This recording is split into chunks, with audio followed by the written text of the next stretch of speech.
പരിശുദ്ധ പരമദിവ്യകാരുണ്യത്തിന് എന്നേരവും ആരാധനയും സ്തുതിയും പുകഴ്ചയും ഉണ്ടായിരിക്കട്ടെ. പരിശുദ്ധ പരമദിവ്യകാരുണ്യത്തിന് എന്നേരവും ആരാധനയും സ്തുതിയും പുകഴ്ചയും ഉണ്ടായിരിക്കട്ടെ. പരിശുദ്ധ പരമദിവ്യകാരുണ്യത്തിന് എന്നേരവും ആരാധനയും സ്തുതിയും പുകഴ്ചയും ഉണ്ടായിരിക്കട്ടെ. ദിവ്യകാരുണ്യ ആരാധനയിൽ പൂർണ്ണ ഹൃദയത്തോടെ, പൂർണ്ണ ആത്മാവോടെ, പൂർണ്ണ ശക്തിയോടുകൂടെ ദൈവത്തിൽ നമുക്ക് വിശ്വസിക്കാം, അവിടുത്തെ ആരാധിക്കാം, അവിടുത്തേക്ക് കൃതജ്ഞത സ്തോത്രങ്ങൾ അർപ്പിക്കാം. ഈശോയുടെ തിരുവചനം നമ്മുടെ ഹൃദയങ്ങളിൽ പതിയേണ്ട ഒരു അനുഭവമാണ് എന്ന് സ്നേഹത്തോടെ വീണ്ടും ഓർമ്മിപ്പിക്കട്ടെ. ദൈവത്തിൻ്റെ തിരുവചനം, ഈശോയുടെ തിരുവചനം നമ്മുടെ ഹൃദയങ്ങളിൽ ആഴത്തിൽ പതിയേണ്ട ഒരു അനുഭവമാണ്. വെറുതെ കേട്ടുപോകേണ്ട ഒരു കാര്യമല്ല, മറിച്ച് നമ്മുടെ ഹൃദയത്തിൻ്റെ ഭിത്തികളിൽ അതിന് സ്ഥാനമുണ്ടാവണം. അതായത് ഹൃദയത്തിൽ ആഴങ്ങളിൽ അത് പതിയേണ്ടതായിട്ടുണ്ട്. യോഹന്നാന്റെ സുവിശേഷം 3-ാം അധ്യായത്തിൽ നമ്മുടെ ജീവിതത്തിൻ്റെ യഥാർത്ഥ ലക്ഷ്യത്തെക്കുറിച്ച് പറയുന്ന ആ വാക്കുകൾ നമുക്കൊന്ന് ശ്രവിക്കാം. യോഹന്നാൻ 3:15, അതുകൊണ്ട് അവനിൽ വിശ്വസിക്കുന്ന ഏവനും നിത്യജീവൻ ഉണ്ടാകേണ്ടതിനാണ് ഞാൻ വന്നത്. എല്ലാവർക്കും, മനുഷ്യകുലത്തിൽ മുഴുവനും, അതായത് ഈശോയിൽ വിശ്വസിക്കുന്ന ഏവർക്കും നിത്യജീവൻ ഉണ്ടാകുന്നതിനു വേണ്ടിയാണ് ഞാൻ വന്നത് എന്ന് ഈശോ പറയുന്ന വചനഭാഗമാണ് നാം ഇന്ന് ധ്യാനിക്കുക. ആ പറഞ്ഞ അതേ ഈശോനാഥൻ തന്നെയാണ് ഇന്നിപ്പോൾ സജീവ സാന്നിധ്യമായി നമ്മുടെ മുമ്പിൽ എഴുന്നള്ളിയിരിക്കുന്നത് എന്ന കാര്യം നമുക്ക് മറന്നു പോകാതിരിക്കാം. അവിടുത്തെ വലിയ സാന്നിധ്യത്തെ തിരിച്ചറിഞ്ഞുകൊണ്ട് ആ വാക്കുകൾ നമുക്കൊരിക്കൽ കൂടി ശ്രവിക്കാം. അവനിൽ വിശ്വസിക്കുന്ന ഏവനും നിത്യജീവൻ ഉണ്ടാകുന്നതിന് വേണ്ടിയാണ് ഞാൻ വന്നത്. ഈ വാക്കുകൾ വളരെ ലളിതമാണ്, എന്നാൽ അതിൽ ഒളിഞ്ഞിരിക്കുന്ന സത്യം നമ്മുടെ ഹൃദയങ്ങളെ സ്പർശിക്കുന്നതാണ്. നമ്മുടെ ജീവിതത്തെ മുഴുവനും സ്പർശിക്കേണ്ട ഒരു വചനമാണ്. നിത്യജീവൻ ഉണ്ടാകുന്നതിന് വേണ്ടിയാണ്. ഈ ലോകത്തിൽ നമ്മുടെ ജീവിതം ഒരു യാത്രയാണ് എന്ന് നമുക്കറിയാം. അതുകൊണ്ട് ആ യാത്രയ്ക്ക് ഒരു അവസാനമുണ്ട്, നമ്മുടെ ജീവനും ഒരു അവസാനമുണ്ട്. ഇത് അവസാനിക്കുമ്പോൾ നമുക്ക് എന്ത് സംഭവിക്കും എന്നാണ് ഇന്ന് ഈശോ നമ്മളോട് പറയുക. ഈ ലോകം നൽകുന്നതെല്ലാം ക്ഷണികമാണ്. ജീവൻ ചുറ്റും നോക്കിയാൽ ജീവനുള്ള വസ്തുക്കളെയും ജീവനില്ലാത്ത വസ്തുക്കളെയും ഒക്കെ നമ്മൾ കാണാനായിട്ട് സാധിക്കും. ജീവനുള്ള വസ്തുക്കളെല്ലാം നമുക്കറിയാം, നമ്മുടെ കൺമുമ്പിൽ തന്നെ ഇതെല്ലാം ക്ഷണികമാണെന്നും മരിക്കുകയും ചെയ്ത് നമ്മൾ കാണുകയാണ്. അതുപോലെ തന്നെയാണ് ഈ ലോകം നൽകുന്ന എല്ലാ കാര്യവും ക്ഷണികമാണ്. പണമായാലും പ്രശസ്തിയായാലും അധികാരമായാലും എല്ലാം ഒരു ദിവസം നമ്മെ വിട്ടുപോകും. അപ്പോൾ യഥാർത്ഥ ജീവൻ എന്താണെന്ന് നമ്മൾ അറിയണം. ഈശോ പറയുന്നു, അവനിൽ വിശ്വസിക്കുന്ന ഏവനും നിത്യജീവൻ ഉണ്ടാകേണ്ടതിനാണ് ഞാൻ വന്നത് എന്ന്. അപ്പം ഈശോയിൽ വിശ്വസിക്കുക എന്നുള്ളത് തന്നെയാണ് ഏറ്റവും ആത്യന്തികമായ കാര്യം. നിത്യജീവൻ വേണമെങ്കിൽ ജീവൻ്റെ ദാതാവായ ഈശോയിൽ വിശ്വസിക്കുക എന്നുള്ളതാണ്. ഇപ്പം നമ്മുടെ മുമ്പിൽ എഴുന്നള്ളിയിരിക്കുന്നത് ജീവൻ്റെ അപ്പമായിട്ടാണ്, ജീവനുള്ള അപ്പമായിട്ടാണ്. സജീവ സാന്നിധ്യം നമുക്ക് തിരിച്ചറിയാനായിട്ട് സാധിക്കും.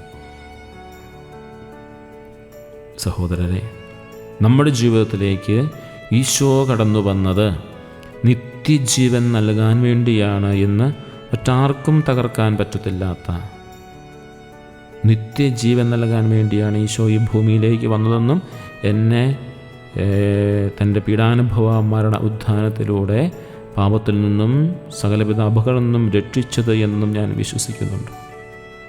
ഉണ്ട്, നമുക്ക് ഏറ്റുപറയാനായി സാധിക്കണം. ഈശോയെ, നിന്നെ ഞാൻ എൻ്റെ രക്ഷകനും നാഥനുമായിട്ട് ഏറ്റുപറയുന്നു. നിന്നിലുള്ള വിശ്വാസം ഞാൻ ഏറ്റുപറയുകയാണ്. പരിപൂർണമായി നമുക്ക് ഏറ്റുപറയാനാണ് സാധിക്കും. അങ്ങനെ ഏറ്റുപറയുമ്പോഴാണ് ആരും നമ്മെ സ്നേഹിക്കുന്നില്ലെന്ന് തോന്നുമ്പോൾ, ആരും നമ്മോടൊപ്പമില്ല എന്ന് തോന്നുമ്പോൾ ഈശോയുടെ വാക്കുകൾ നമ്മളെ ആശ്വസിപ്പിക്കും. ചിലപ്പോൾ നമുക്ക് തോന്നുന്നൊരു കാര്യമാണ്, നമ്മൾ പരമാവധി സ്നേഹിച്ചവർ വളർത്തിയവർ, കൂടെ നിർത്തിയവർ, സഹായിച്ചവർ, ആർക്ക് വേണ്ടിയൊക്കെ നിലകൊണ്ടോ അവരൊക്കെ നമുക്കെതിരെ നിൽക്കുമ്പോൾ, അവരാരും നമ്മുടെ കൂടെയില്ല എന്ന് ചിന്തിക്കുമ്പോൾ, ഈശോയുടെ ഈ വാക്കുകൾ നമ്മൾ ഓർപ്പിക്കണം. ലോകത്തിൻ്റെതായ എല്ലാ കാര്യങ്ങളും ക്ഷണികമാണ്. പേരും പ്രശസ്തിയും ബന്ധങ്ങളും സൗഹൃദങ്ങളും സ്ഥാനമാനങ്ങളും എല്ലാം ക്ഷണികമാണ്. പക്ഷേ നിത്യമായി നിലനിൽക്കുന്നത് അവിടുന്ന് നൽകുന്ന സ്നേഹമാണ്. നമ്മുടെ പാപങ്ങൾ കാരണം നാം നിത്യജീവൻ നഷ്ടപ്പെടരുതെന്ന് അവിടുന്ന് ആഗ്രഹിക്കുന്നുണ്ട്. അതുകൊണ്ടാണ് നമ്മുടെ പാപങ്ങൾക്ക് വേണ്ടി അവിടുന്ന് കുരിശിൽ മരിക്കാൻ തയ്യാറായത്. ഈ ലോകത്തിലെ ഏറ്റവും ചെറുതെന്ന് തോന്നുന്ന പ്രതിസന്ധികളിൽ പോലും അവിടെ നമുക്ക് താങ്ങും തണലുമായി കൂടെയുണ്ട്. അങ്ങനെയെങ്കിൽ വലുതായിട്ടുള്ള എന്തു പ്രതിസന്ധികളെ പോലും നമുക്ക് തരണം ചെയ്യാൻ തമ്പുരാൻ നമ്മുടെ കൂടെയാണ്. ഏറ്റവും വലിയ പ്രതിസന്ധിയാകുന്ന ആ കുരിശുമരണം, കാൽവരിയിലെ കുരിശുമരണത്തെ അതിജീവിച്ചുകൊണ്ട്, അനുപീഡാനുഭവങ്ങളെ അതിജീവിച്ചുകൊണ്ട് നമ്മുടെ അനുദിന ജീവിതത്തിലെ കുരിശുകളെ, സങ്കടങ്ങളെ, പരിഹാസങ്ങളെ, ഒറ്റപ്പെടുത്തലുകളെ, തള്ളിപ്പറയലുകളെയൊക്കെ കാൽവരിയുടെ കുരിശിനോട് ചേർത്ത് വെച്ചുകൊണ്ട് ജീവിതത്തെ ക്രമീകരിക്കാനായിട്ടാണ് ഈശോ നമ്മളെ ക്ഷണിക്കുക.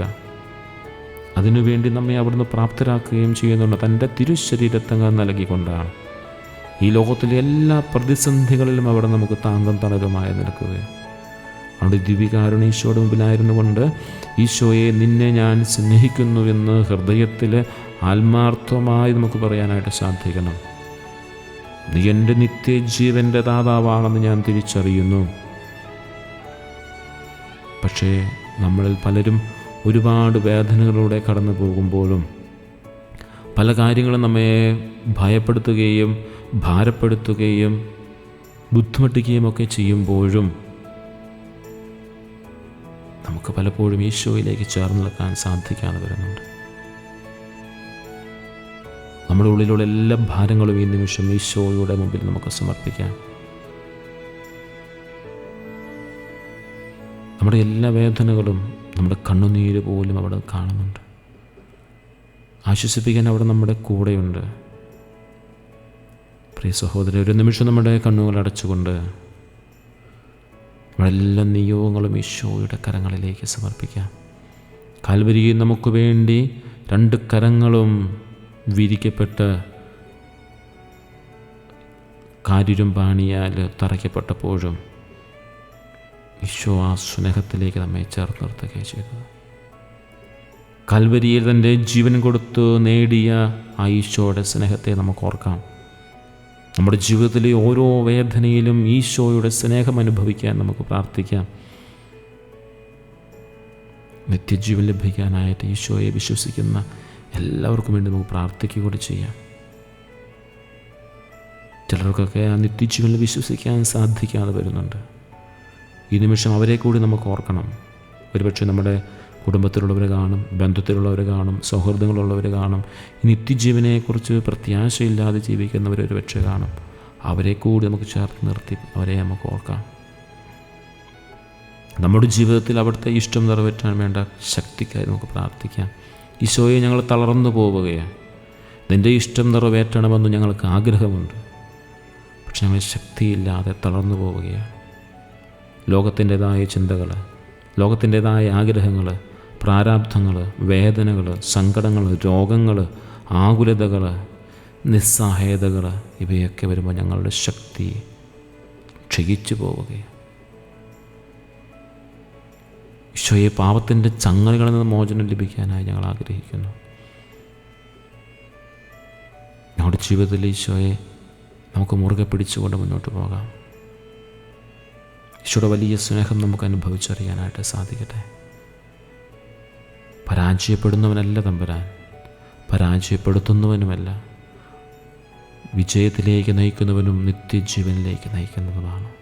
ആ തമ്പുരാൻ്റെ വലിയ സ്നേഹത്തെ നമുക്ക് അനുഭവിച്ചറിയാനായിട്ട് സാധിക്കട്ടെ. തമ്പുരാൻ്റെ വലിയ സ്നേഹത്തെ നമ്മുടെ എല്ലാ മേഖലകളിലേക്ക് നമുക്ക് കൂട്ടിക്കൊണ്ടു പോകാം. നമ്മുടെ ജോലിസ്ഥലത്തേക്ക്, നമ്മുടെ കുടുംബങ്ങളിലേക്ക്, നമ്മുടെ ബന്ധങ്ങളിലേക്ക്, സൗഹൃദങ്ങളിലേക്ക്, നമ്മുടെ രോഗങ്ങളിലേക്ക്, വേദനകളിലേക്ക്, നിസ്സഹായത അവസ്ഥയിലേക്ക്, ഏതെല്ലാം മേഖലകളിലേക്കാണോ ഈശോയുടെ സാന്നിധ്യം ആവശ്യമായിട്ടുള്ളത് അവിടേക്കെല്ലാം ഈശോയുടെ സജീവമായ സാന്നിധ്യം, ദിവ്യകാരുണ്യത്തെ നമുക്ക് കൊണ്ടുപോകാനായിട്ട് സാധിക്കട്ടെ. പരിശുദ്ധ അമ്മ ഈശോയുടെ പുണ്യവിധേയത്തിൽ ചെന്നപ്പോൾ ദിവ്യകാരുണ്യമായിട്ട് ഈശോയുമായിട്ടാണ് ചെന്നത്. ചെല്ലുന്നിടത്തെല്ലാം ദൈവത്തിൻ്റെ പരിശുദ്ധാത്മാവിൻ്റെ നിറവുണ്ടാവുകയാണ്.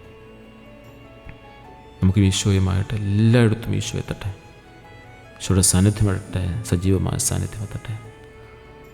നമ്മുടെ എല്ലാ നിയോഗങ്ങളും നമുക്ക് സമർപ്പിക്കാം. നമ്മുടെ എല്ലാ കാര്യങ്ങളും അറിയാൻ തമ്പുരാൻ്റെ മുമ്പിൽ എല്ലാ നിയോഗങ്ങളും സമർപ്പിക്കാം. ഈശോ നമ്മുടെ കൂടെയുണ്ട്.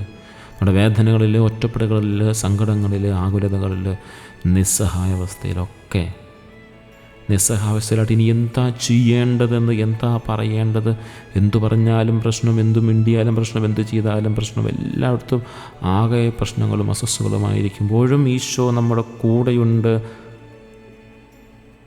എന്ന് മനസ്സിലാക്കുക. ആ വലിയ സാന്നിധ്യത്തെ നമുക്ക് തിരിച്ചറിയാം. നമ്മുടെ എല്ലാ നിയോഗങ്ങളെയും സമർപ്പിച്ചുകൊണ്ട് അവിടുത്തെ നമുക്ക് സ്തുതിക്കുകയും ആരാധിക്കുകയും ചെയ്യാം. പരിശുദ്ധ പരമദിവ്യകാരുണ്യത്തിന് എന്നേരവും ആരാധനയും സ്തുതിയും പോഴ്ചയുണ്ടായിരിക്കട്ടെ. പരിശുദ്ധ പരമദിവ്യകാരുണ്യത്തിന് എന്നേരവും ആരാധനയും സ്തുതിയും പോഴ്ചയുണ്ടായിരിക്കട്ടെ. പരിശുദ്ധ പരമദിവ്യകാരുണ്യത്തിന് എന്നേരവും ആരാധനയും സ്തുതിയും പോഴ്ചയുണ്ടായിരിക്കട്ടെ. നമ്മുടെ കർത്താവ് ഈശോ മിശിഹായുടെ കൃപയും പിതാവായ ദൈവത്തിൻ്റെ സ്നേഹവും പരിശുദ്ധാത്മാവിൻ്റെ സഹവാസവും നമ്മെല്ലാവരോടും കൂടി ഉണ്ടായിരിക്കട്ടെ, ഇപ്പോഴും എപ്പോഴും എന്നേക്കും. ആമേൻ.